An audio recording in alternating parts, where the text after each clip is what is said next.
This is Nightline. Tonight, Sean Diddy Combs sentenced to just over 4 years behind bars. Sean Combs sat on his hands expressionless. The decision after the mogul's lawyers submitted a long, glowing video to the judge. When my baby cries. You gotta give her a bottle then. Far cry from what the jury saw during trial. What Combs' ex-girlfriend Cassie Ventura is saying tonight. Plus, the future king's vision, Prince William, as you've never seen him. Eugene, good morning. Your Royal Highness. The rare glimpse behind the Windsor Castle walls, chatting with sitcom star Eugene Levy. New episode of The Reluctant Traveler. Was getting drunk in a Windsor pub with Prince William on your bucket list? Well, that's the bucket. We've never seen him be quite so open in this way. Opening up about his wife, Princess Catherine's cancer treatments and how they affected the couple's 3 children. It's just important to be there for each other and to kind of reassure the children that, you know, everything's okay. And the showgirl era. But you don't know the life of a showgirl, babe, and you're never ever gonna. Taylor Swift's brand new album, The Life of a Showgirl, thrills fans, shatters records, and teased up the superstar's cinematic weekend bonanza. From ABC News headquarters in New York, this is Nightline. Good evening. Thank you for joining us. Tonight, the dramatic resolution of the Sean Diddy Combs trial. Sentenced in the New York City courthouse where jurors spent weeks hearing horrific testimony about the man once considered one of the world's most powerful entertainment moguls. More than a year after his arrest made headlines around the world. Today, Sean Diddy Combs sentenced to 50 months, just over 4 years, in federal prison. Combs' team reacting to the sentence. It is really a sad day for everybody. What we feel happened today was that the judge acted as a 13th juror, one that we did not choose. No, he did. Meanwhile, one juror from Combs' trial telling ABC News they think the rap mogul, quote, got off easy. Combs will get credit for time served for the past year. On the federal system, you only serve 85% of the actual prison time that you've been given. Rough math, and all is said and done, Sean Combs will be spending the next 2 years and potentially 8 months in prison, meaning he could get out in the spring or summer of 2028. Cassie Ventura's lawyer, Doug Wigdor, saying in part tonight, while nothing can undo the trauma caused by Combs, the sentence imposed today recognizes the impact of the serious offenses he committed. Combs' children returning to their New York City hotel quietly tonight without him after a dramatic day in court. Combs' defense team presenting this over 10-minute-long video that focused on him as a father and a professional. When my baby cries. You gotta give her a bottle then. Pops, I love you. Thank you for loving us. Thank you for loving me. Thank you for inspiring. For most defendants, they don't have the resources, nor the time, nor an attorney with the ability. You can criticize it however you want, but it did show him in a positive light, both in terms of his philanthropy and him as a father. The defense also presenting this adult continuing education course Combs reportedly taught to inmates while in prison. Course materials for the 6-week program, including class titles like Successful People Do What Unsuccessful People Won't Do, with built-in goals and lessons like you can make money, but you can't make time. This was an atypical sentencing hearing compared to what we usually see in Manhattan federal court. 5 of Sean Combs' defense attorneys gave lengthy remarks. 2 spoke almost as character witnesses after the defense called no witnesses during trial. The defense's presentation a far cry from what jurors saw during Combs' trial, where video and audio of Combs' so-called freak-offs were shown, as well as this video of Combs appearing to physically assault his former partner, Cassie Ventura. In July, the jury found Combs guilty of 2 counts of transportation to engage in prostitution, each count carrying a maximum sentence of 10 years in prison. He was found not guilty of the more serious counts of sex trafficking and racketeering conspiracy, which carried a potential life sentence. Sean Combs sat on his hands expressionless as the judge imposed the sentence of 4 years in prison. He really wanted to be tasting freedom. At sentencing, Combs speaking out to the courtroom, tearfully apologizing. "I hate myself right now," Combs said. "I've been stripped down to nothing. I really am truly sorry for it all, no matter what they said." He said one of the most frustrating things is that he had to remain silent and could not express his remorse until now. And he apologized first to Cassie Ventura and to Jane, his other girlfriend. One by one, 6 of Combs' children speaking out, pleading for their father to be let out of prison. Combs appeared to sob as they spoke, perhaps realizing the impact his criminal conviction has had on them. And both sides submitting letters either supporting or opposing Combs' release. Cassie Ventura, now a mother of 3, writing, "I hope that your decision considers the truths at hand that the jury failed to see, and my worries that Sean Combs or his associates will come after me and my family is my reality." Combs facing some backlash from prosecutors, claiming his apology amounted to lip service and that he already had planned for life after prison. Combs' lead attorney, Tinny Garrigo, speaking exclusively to ABC. The jury made it very clear in their verdict that they acquitted him of the sex trafficking and the RICO counts. They did not find there was any coercion with the prostitution, and here I think not guilty means not guilty. But the judge suggested he couldn't be blind to the sum total of Combs' conduct. He had to send a message, he said. We owned the violence at this trial. My opening was very clear. You know, we accept the domestic violence, we take ownership of it, and we accept responsibility for it. But domestic violence is not what he was convicted of. He was convicted of transportation for prostitution. Is Sean Combs a changed man? You've been with him so long through this entire year-long prosecution.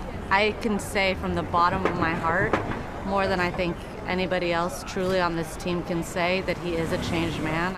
The case against Combs breaking down the decades-long veneer the musical mogul and entrepreneur had built. Cracks in Combs' glamorous persona first surfaced when his ex-girlfriend Cassie Ventura filed a civil lawsuit against him in late 2023, which he settled the next day, paying Ventura $20 million with no admission of wrongdoing.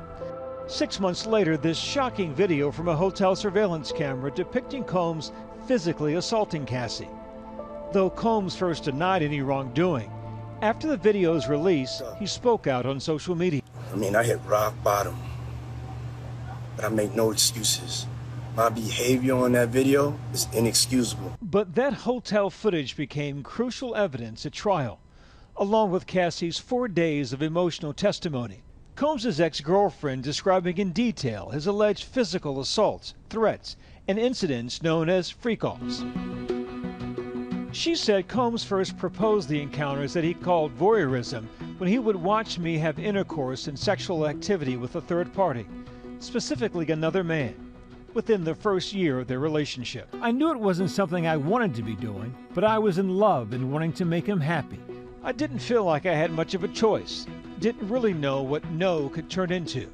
The jury saw anywhere from 45 to 60 minutes of videos of freak-offs, and you can see the full spectrum of reactions from people. Raised eyebrows, kind of clutching their pearls, gasping, turning away, and some people just staring intently, taking notes. Defense attorneys portrayed Cassie as a willing participant in a consensual relationship, presenting text messages that seemingly show Cassie at times initiating the freak-offs. At one point texting, "Freak-off with a girl?" Combs responding, "What makes you want to do that?" The actual ages of the jurors, at least half of them were from 51 to 74 years old.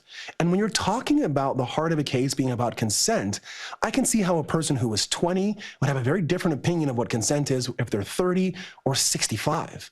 And so for people being 50 and above, I think that went to the heart of the decision in this case. Also key to the government's case against Combs, the testimony of another former girlfriend who went by the pseudonym Jane. Over several days on the stand, Jane tearfully described her tumultuous 3-year relationship with Combs, which began in 2021 and ended when he got arrested in 2024. You gotta believe what you want. This is the last time you go and cursing at me, disrespecting me. Jurors hearing his own words in this voice note entered into evidence by the prosecution. Mark Agnifilo, one of Combs' defense attorneys, delivered a theatrical closing argument, digging into the testimony by Cassie Ventura, painting a portrait of a, quote, great modern love story of an intense, loving relationship that had its ups and downs. But today, Combs' expression of accountability and remorse wasn't enough. Judge Arun Subramanian saying a history of good works can't wash away their record in this case. Combs still facing dozens of civil suits as well. Now that this federal criminal case is over, those will start back up. Those cases where Sean Combs will be asked to give depositions or the cases will continue, and ultimately he will either have to settle or go to trial. We're going to see more of the allegations against Sean Combs.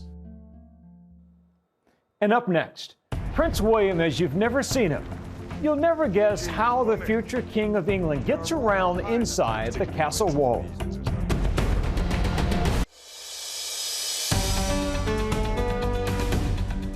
Welcome back. The British monarchy is known for being measured about what it shares with the public.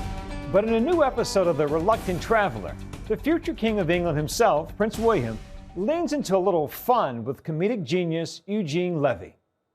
I'm generally a very optimistic person, especially when I'm with someone like you, Eugene. Prince William offering a rare glimpse into the life of the royal family. The future King of England opening up about his vision of the monarchy and his tumultuous year, taking actor Eugene Levy behind the scenes at Windsor Castle. Eugene, good morning. Your Royal Highness. Nice to see you. This is not what I was expecting. This is your mode of transportation. It is right here. Levy, an award-winning actor known for comedic roles in shows like Schitt's Creek. Have a very pleasant stay. In movies like Best in Show. God loves a terrier. And American Pie.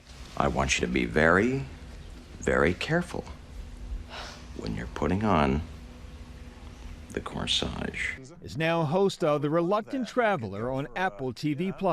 A pint? Was getting drunk in a Windsor pub with Prince William on your bucket list? Can I get you a drink? Here's very nice to meet you. Windsor Castle. Well, that's the bucket. That's the bucket, is it? That is the bucket itself. Yes, that would be something. This was a really extraordinary set of revelations from Prince William. We've never heard him speak about many of these things. We've never seen him be quite so open in this way. The 43-year-old prince offering a candid reflection on an unprecedented chapter in royal history. Both his wife, Princess Kate, and his father, King Charles, battling cancer at the same time. This last year, your wife and father have been ill. How are things now, first of all? Yeah, things are good. Everything's progressing in the right way, which is all good news. Sharing how the health scare affected his family. Catherine is in remission now. Yes. Yes, she is, yeah. which is wonderful. It's great news, exactly. How did that affect the children, if I may ask? We're a very open family, so we talk about, things that bother us and things that trouble us. But you never quite know the knock-on effects it can have. And so it's just important to be there for each other and to kind of reassure the children that, everything's okay. In March 2024, the princess's cancer diagnosis sent shockwaves around the world. In January, I underwent major abdominal surgery in London, and at the time, it was thought that my condition was non-cancerous. Speculation mounted during her public absence, fueling weeks of rumors and online drama, until the revelation that she was undergoing treatment. My medical team therefore advised that I should undergo a course of preventative chemotherapy.